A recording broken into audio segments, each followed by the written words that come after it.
Pagod kami, naghukay kami kahapon, nagbuhos kami kahapon ng sambong team namin. Ito ko, sir.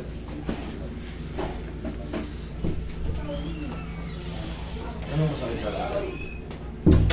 Sakit ang dito kasi wala nang dito. Kailan nagsimula? Ano to, nagsimula to mga 4 years na siguro sa akin. 4 years ago. Ano yung wala kang opera dyan? Wala naman. Nung tumigil ako ng trabaho, nag-resign ako. After 2 years, nung ko naramdaman may sumasakit na dito. Siguro sa ba, dati kasi nabubuhat ka. Ngayon, nabakante, sumakit. Nabakante, sumakit. Wala kang ano, wala kang, siyempre, 2 years pa eh. Wala kang mga insidenteng natumba ka sa banyo, nadulas ka, or nalaglag ka sa kung saan, sa bangko. Wala naman. Wala lang, basta bigla na sumakit. Bigla na sumakit ako. Never ka nagpa-check up. Kasi magtataka ka eh. Nagpa-check up na ako. Ano sabi? Ang sabi sa akin, sciatica na ako. Sciatica. Alam niyo ibig sabihin ng sciatica? Compression yan. Discompression. Pag tinawag na sciatica, hindi ka magkakaroon ng ganyang katawagan o yung pain na pag ganito kung walang compression sa disc. Kasi yung compression sa disc, tumutulak yan para ipiting niya rin yung sciatic nerve. Sciatic nerve ang tawag sa pagkito, sir. Kaya magtataka ka, bakit hanggang pababa? Yan, dito nagkakaroon ng compression. Baba tayo dito. Compression, compression. Yan yung sa lumbar, ha? Pag ganun yan, saan ba nakakonected yan? Papunta sa puwet? Pag ano? Yan yung sciatic nerve. Yan yung mga sciatic nerve. Sobrang sakit sa pag sumumpong. Correct. Hindi ka Kaya makakatulog. makakatulog, may minsan mayroong... Alam mo yung kumikil pa parang gumaground na hindi mo mawari. Parang may pumipikit dito.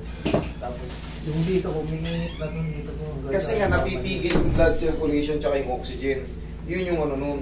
Kaya tingnan mo ganito yun ko. Dito lang, very simple example. Ipiting ko, ito daalaw yun ang dugo to Ipiting ko yan. Pansin mo? Namamanin, nagaground. Ganyan din yan. Ganun nga siya. Ibig sabihin, yung blood circulation napipigil. Tapos may portion na sobrang init, hindi mo, parang lumiliyab, hindi mo. Kasi gusto niyang maka-flow, nababara. Kaya hindi ako makakatulog, sobrang sakit nito. Yun. Gusto niyang umakyat, yung oxygen tsaka yung blood circulation.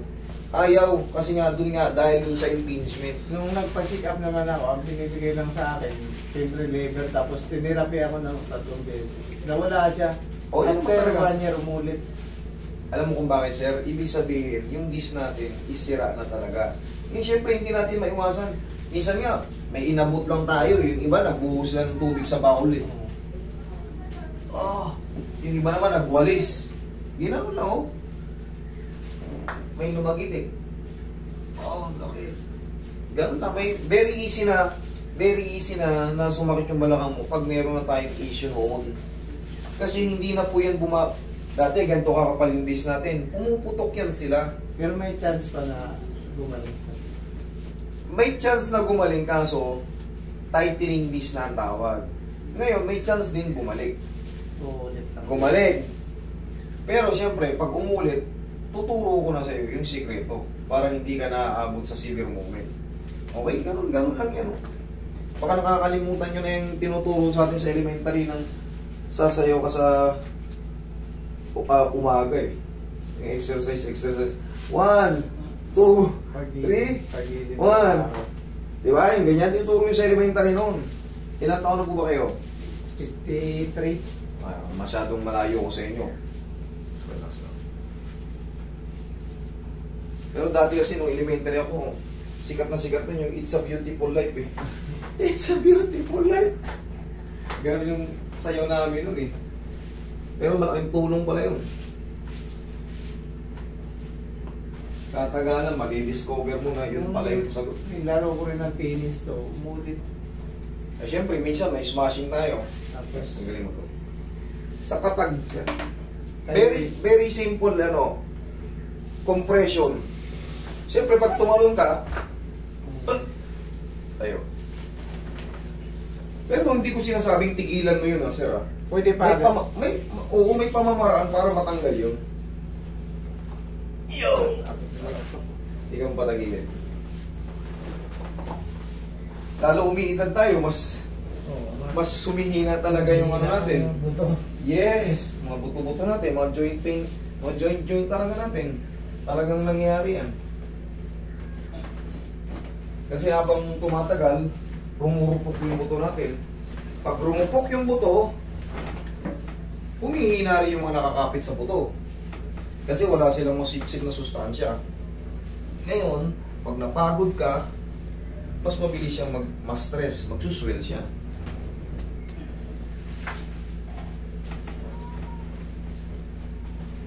Okay na pa ka, sir? Dito, masakit. Diyan, sige. Patatamaan natin yan. Pero huwag nyo ititigil yung sports nyo. Kahit pa unti-unti. Oo. Pero kung kunyari, under therapy ka, magpahilom ka muna ng mga kahit 3 to 4 days bago ka maglaro. Okay na yun ka. Pagdating ng mga 1 week, okay na. Oo, maglaro ka na. Huwag lang yung kakagaling mo lang dito, kinabukasan, alam mong galing ka sa Sibir, sinapak mo kagad. Huwag Hindi naman. kasi ako makalakad ng matagal eh. Makakalakad ka na ngayon ng matagal.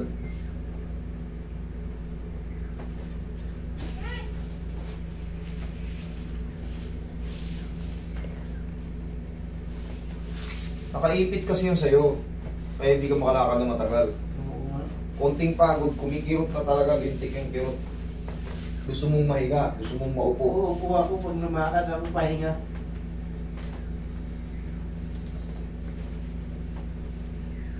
Mahirap kasi yan, inaabot tayo sa mall. Hindi mo alam kung paano ka ano. Tapos, hindi ka rin mapakali sa upuan. Oo, yun na, iaanap ako ng upuan. Relax na. Pwede, diyan ka. Diyan ka lang, sir, ha? Hindi lang ako. Oh, boss! Bata!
May mga grupo ng tennis player dito, mga taga Project 7 may 8. Diyan ako naglalaro sa ano eh, sa Evergreen sa may North Caloocan.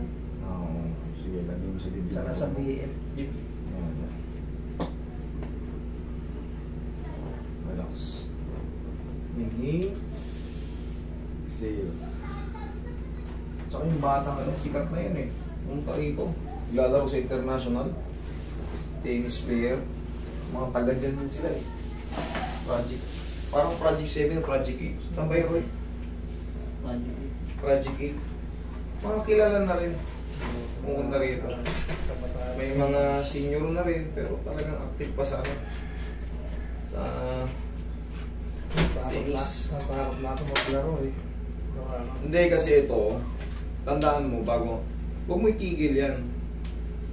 Tandaan nyo, bago kayo maglaro ng tennis, nakakaramdam kayo ng mga lower back pain. Kahit pa paano, tandaan nyo itong 2 moves na ito. 1, 2. Tandaan nyo yan, tapos aplusan nyo ng pau. Tingnan nyo, maglaro kayo ng ano.